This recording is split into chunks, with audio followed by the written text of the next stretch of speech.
PowerPoint presentation. Fantastic. Off you go. Thank you, Brian. So my name is Brie Crompton. I've been working in the horticulture industry for the past 5 years, and a few years ago I realised that my passion lived solely with SA Indigenous plants and what we can do with them to create urban habitats in our backyard and support local biodiversity.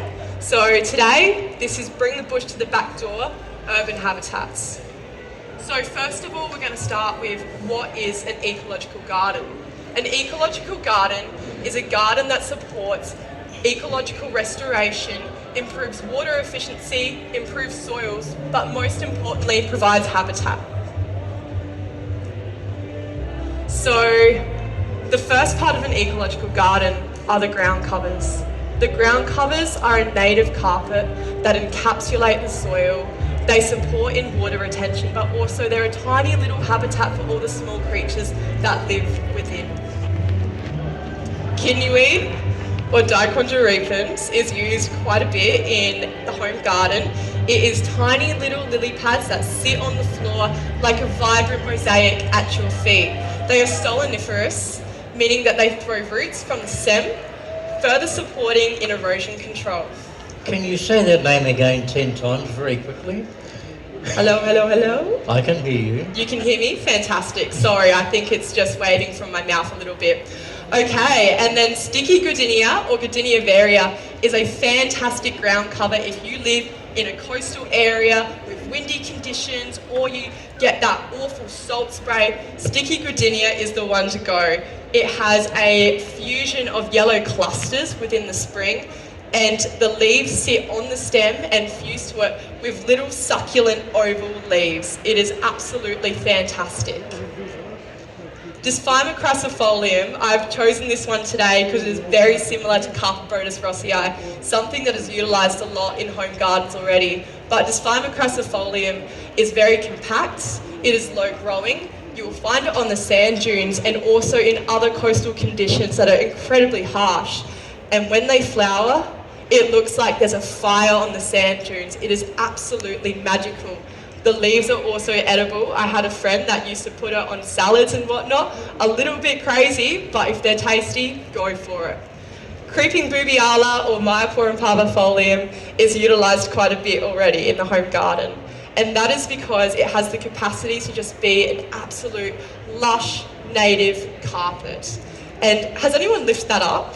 Have you ever lifted up Myoporum and looked at all the beautiful life that is underneath, all the tiny little critters that are helping to aerate your soil and improve it, that are helping with water retention? It is just absolutely fantastic. And also they have these fantastic little charming white star-shaped flowers. What more could you ask for? Beautiful in and out of flower. The middle layer is the low shrubs. So when we're trying to implement an urban habitat, ideally we're trying to emulate a forest. So we want to have each layer there. So the low shrubs provide habitat for small birds, lizards and small mammals. They often have fruits, which you are providing a food source for these animals as well, which is so important. Lavender grevillea, or Grevillea lavandulacea, is one of my favourite plants. It's an SA native. You can find it all over South Australia. This particular specimen was found within the Sandy Creek Conservation Park, and they have clusters of pink spidery blooms. They are pretty easy to get, so if you have the space, chuck one in.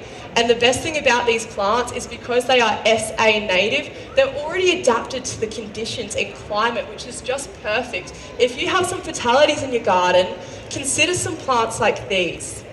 Native scurf pea, or Cullen australasican, is a perennial shrub growing to about 1.5 tall. They can get a little bit messy during the winter. They respond well to being cut back, or you can just leave them. Keep them providing that habitat. They have fantastic green trifoliate leaves, which means they're in pairs of 3. They also have these fantastic spikes of magenta pea blooms. They are absolutely phenomenal. They are a fantastic food source for bees and butterflies. They are just phenomenal. Now, the saltbush family is incredibly valuable in the home garden. They come in all shapes and sizes.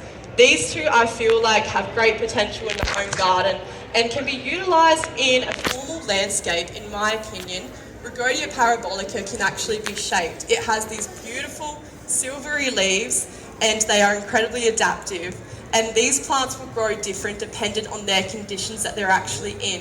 Whether that be in a shady spot, they'll tend to grow a little bit shorter, or the leaves will be a little bit softer, but both of these plants provide fantastic food source for their berries. Rhagodia candoleana is a little bit shorter growing, will grow to about 1 to 1.5 tall, shorter in shadier conditions. It is a rounded shrub, and the leaves are edible. Once again, my weird friend that ate just fiber leaves on a salad also ate this one. So I don't know, maybe this guy just eats everything. Who knows? Climbers. So climbers are the beautiful chaos within a garden, making sure to wind and twine up everything without causing too much damage. Sweet appleberry, or Billarderia samosa, is a edible plant, and if you have the opportunity, make sure to eat the berries of these. They taste like a fusion of cinnamon and apple. They are just absolutely fantastic. They have these really showy purple flowers that are almost bell-shaped, and they just wind and twine, and they will grow into a rounded shrub if you allow them, or they will climb up anything else that you give them. Hardenbergia violacea, or false sarsaparilla, very much the same story. It is an edible, but it is still a fantastic plant. It is utilised a lot in the home garden and can come in all different colours, shapes and sizes, whether that be a climbing specimen, a rounded specimen, or it has different coloured flowers like white, lilac or purple like we have here. Coastal lignum, or Muhlenbeckia gunnii, is robust. It is twining. It's an SA native. It supports local birds and bees. What else could you want? It has small creamy flowers with 5 petals, about the size of my little pinky fingernail. They are so handsome and charming, and it is something that's not utilised a lot. So if you can, provide the habitat and do something different. Providing biodiversity and providing diversity in regards to different plants will dramatically improve the visitation of wildlife to your garden. Grasses and sedges. So these guys are probably my favourite. I love planting grasses and sedges en masse in groups of 15 plus, because when you have those beautiful big gales that come in that tip everything else over, the grasses are just there dancing and they are just phenomenal. And it's something that you can get so lost in, the ebb and the flow of the wind going through these grasses. Kangaroo grass is probably one of the most attractive. They have fantastic seed pods.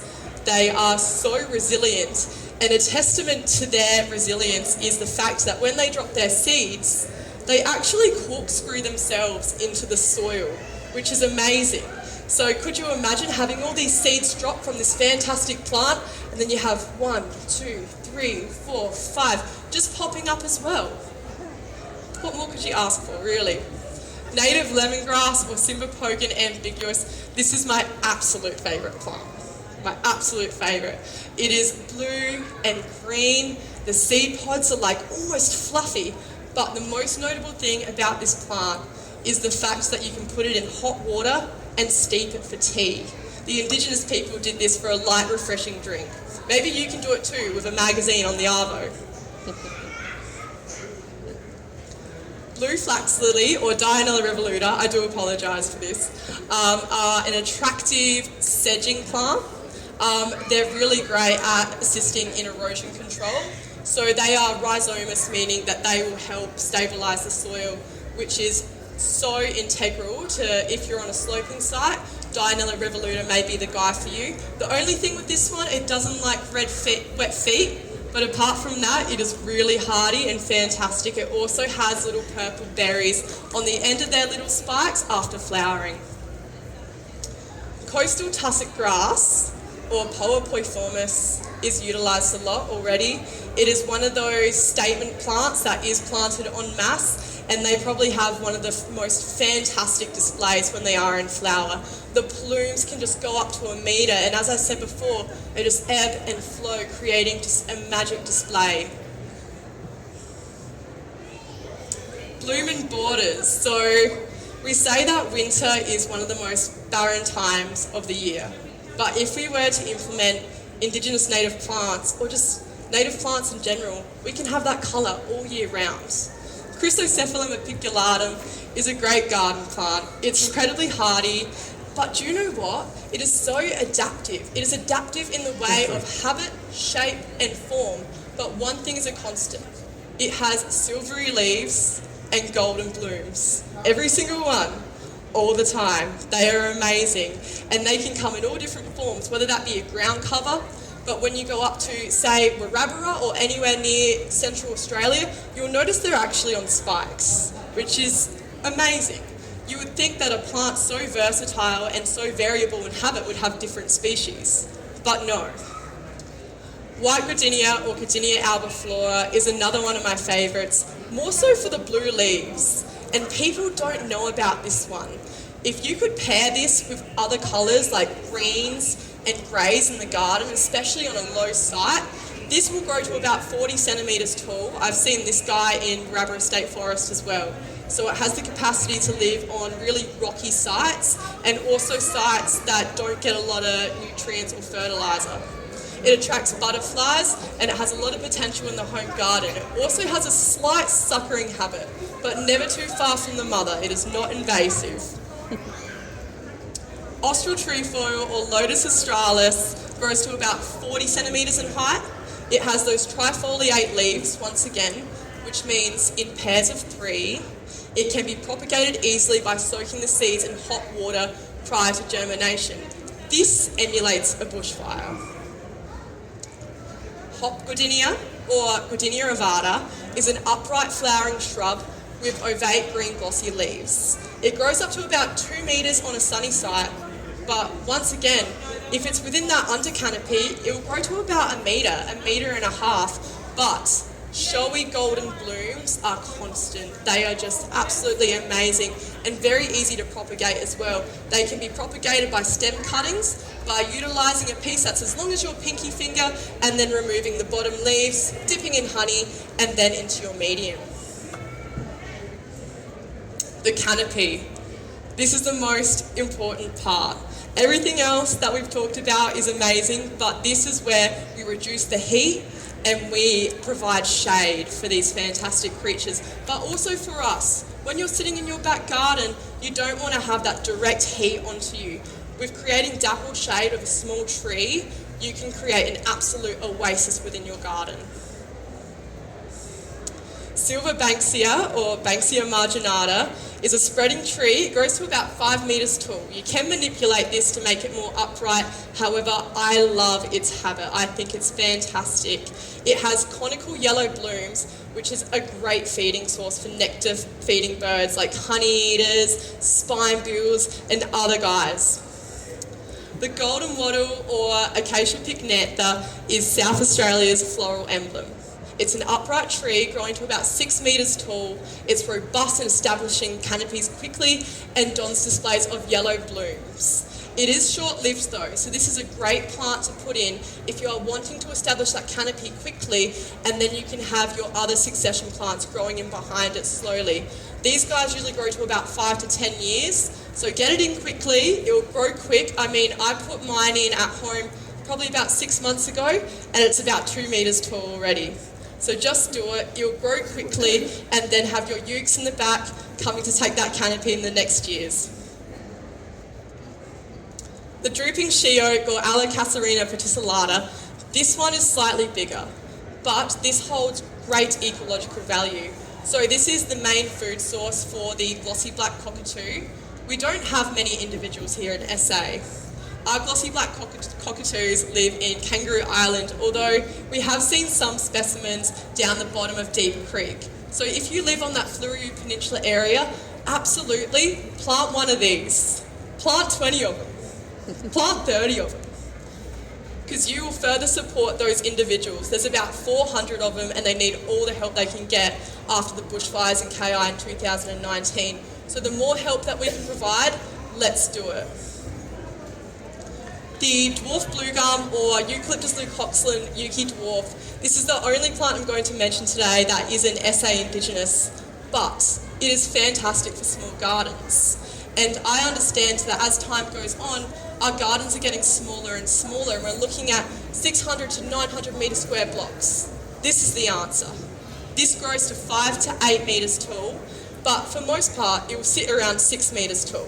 It has these fantastic pink blooms and looks very much like our humble blue gum that we have here in SA. So we're still emulating our natural habitats around us without compromising size and our house's foundations.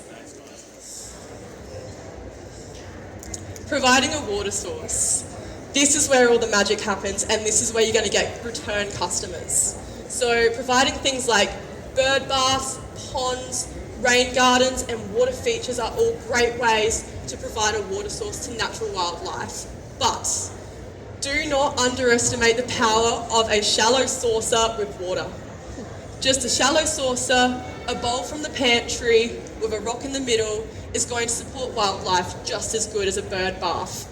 Have them everywhere, have them scattered, and have them full often. Other habitat sources like nesting boxes, rocks and logs provide crucial nesting sites for birds and other creatures like bats and owls as well.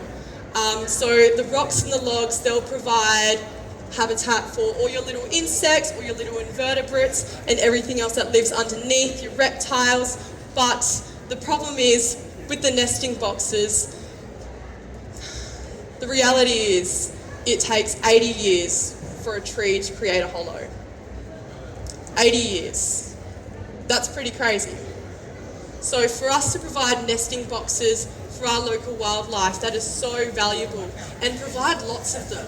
Provide them with all different holes, shapes and sizes, because by doing that, you're going to provide habitat for all different species. This one here are some galahs and a nesting box that we've implemented at our place, and watching these guys move in the last few weeks has been so inspirational that now we've put up other nesting boxes for purple-backed lorikeets and also pardalotes as well. So that's been absolutely amazing to watch. And I want to give you a challenge. When you get home, I want you to spend 20 minutes in your garden. And I want you to count how many different species you see, whether that be plants, birds, mammals, insects, and just get an understanding as to what you have there about the impact that you can provide. How can you further enforce that? And now I just want to say thank you. Thank you so much for taking the time to drop in and listen to me. This is actually my first ever presentation. Just so a I minute, apologise. Brie, you don't get away that easy. Oh no, never. Tell me more. Well, we've got some product up there. We do. And you're going to ask some questions of these lovely people. Hands up who's been listening to Brie. Come on. Right. How knowledgeable is she? Very. Now, can you remember all those big words that she waffled off with? No way, no, neither could I. But she's pretty knowledgeable as well. Now, think of some nice questions that you would like to ask these lovely people. And I've got some product here that we'd like to give away. Like there's Populate, and there's Seamungus, and of course, Bush Tucker. And you can't go wrong with any of those products. Very good, Nutrop. Now, you're not against Nutrop, obviously. No, Nutrop's my favourite. Do you use any Nutrop products? You do. Okay. Now, think of a good question. Okay. How long does it take for a eucalypt to create a hollow? What about you, sir? 80 years. 80 years. Excellent. What would you like to take? Make a selection, sir. And if you're a little bit shy, we have a roving microphone. Oh, it's so great. You want to what? Populate? Yeah. I think I've passed it. I think yes. You're entering the discerning age. We don't get old, it's discerning. Yes. All right, now can you think of another question, Brie? Absolutely. What is the SA state floral emblem? Oh, lady in pink. Pass the microphone over so we can hear the answer. What is it? Wattle? It's the golden wattle, but I will let that slide. That is Well, great. there you go. Thank you. Come and make a selection. You have a choice of sea mongoose or bush tucker. All right? Either one is brilliant. Now, one more question, Brie, before she goes. Done a Fantastic. fantastic job, hasn't she? Oh, Come on, round of applause for her. Thank you, guys. She said she Appreciate it. was shy in getting up. She never stopped. She's not shy at all. And I'd love to have her back, but we just can't fit her in with her busy itinerary. You know, we're down here somewhere, you know. But maybe next year we might be able to get her to attend a little bit more here at the Royal Adelaide Show. Absolutely. You do like the Royal Adelaide Show? Oh, I love the Royal Adelaide Show. Good, It good. connects us to gardens and ecosystems and the community, which is so important. We have 63 presentations through the 9 days on this stage, and some of the presenters really you paid top dollar to listen to. And here, it's absolutely free. And it's Q&A time. You walk away with a lot of knowledge from great presenters with a wealth of knowledge, just like Brie. Now, one last question. One more question. How can I provide a water source for habitat that comes into my backyard? Lady back there? Any shallow dish. Yes! Lots of them. Love it. You please be with that. Thank you very, very much, ladies and gentlemen, for listening, and thank you so much. Enjoy your time at the Royal Adelaide Show, and we might see you again soon. Thank you. Thank you, Very everybody. good. Appreciated. Have you got those things written down on it? What, all Oh, the big words? No, the list of plants. I absolutely could. Oh, excellent. Yeah, but I mean, it'd be nice. Have you got a Yeah. got a USB in your back pocket? I'll put it on the USB for you. Yeah, no. Do you know what? I'll grab your email. Grab your email and I'll send it to you, okay? See the That'd be great. secretary, is that right? Yeah, that's the one. All right. Awesome. Excellent. Thank you so much. Appreciate it. Lovely. Good Amazing. job. Thank you. Did I run under? Oh no, perfect. Good. Thank you. Woo.